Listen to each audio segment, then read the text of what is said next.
said ye nyina enim no yewura santima wura odi no mfinhia aduonum na said ye nyina so anim biem no so no ahunede ya ade a eka dumadi a yedi no ho enti eba se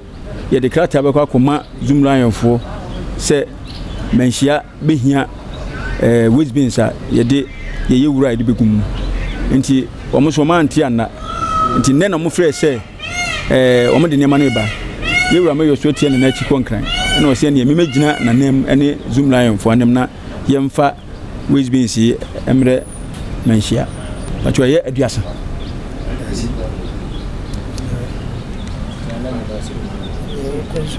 Wadamio ni zumlayonfo se Otumfuo eda omasi papa no muntu so enkoso sa mo mu ngai mu amasipi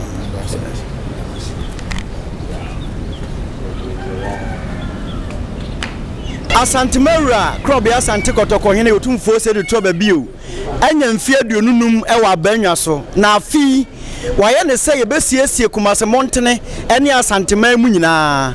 ena wiei Kumase Metropolitan Assembly ene Zoom Lion abedi djuma sonko bi e wo Manhyia kotokofia ha ya ne mpanifo betwetwe nkobo yewura Opemsuo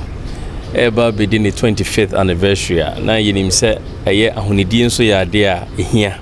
eno ntino yenkomodie mu na eye KMA ebedan eye Jospon group of companies no ne subsidiaries ne bako a friend Kumase Compost and Recycling Plant Limited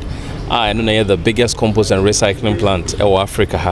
ha ye jebol nyina e de famfidiem da ne de ye ne mapa e be ne organic compost and other valuable products eboa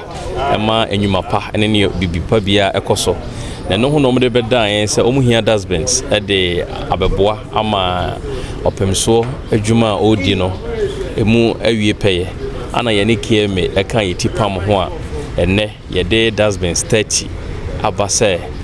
juma Opemsuo bedi no yenim se yeden ya nipa be yenwura be nipa hia bia ne nwura ba ho na yetime de sa dustbins no aboa na nwura no ama ameje eye Manhyia amfa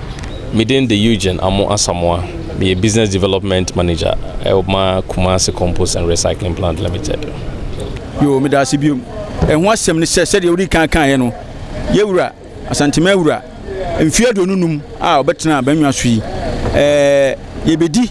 mfinhia no nyina na sede ye nyina anim no ahonidie ya ade a ba ko esi nani so se be ya Asanteman ene Manhyia ho beti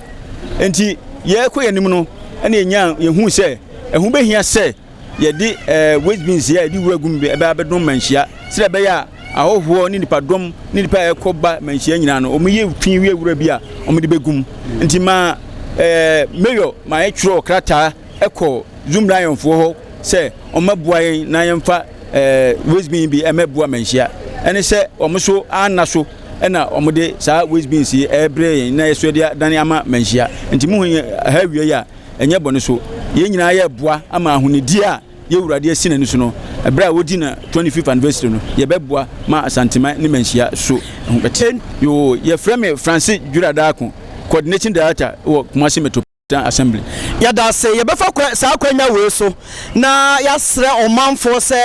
ahonidie de ahuhia se de kotoko hene de ato na koma so a nananom ahemfo so ya boama Kumase ani Asanteman potamu nyina ye fan no na efi afiri ho no obi ahwe se obesiesie ne fie ne potamu ama ahonidie aba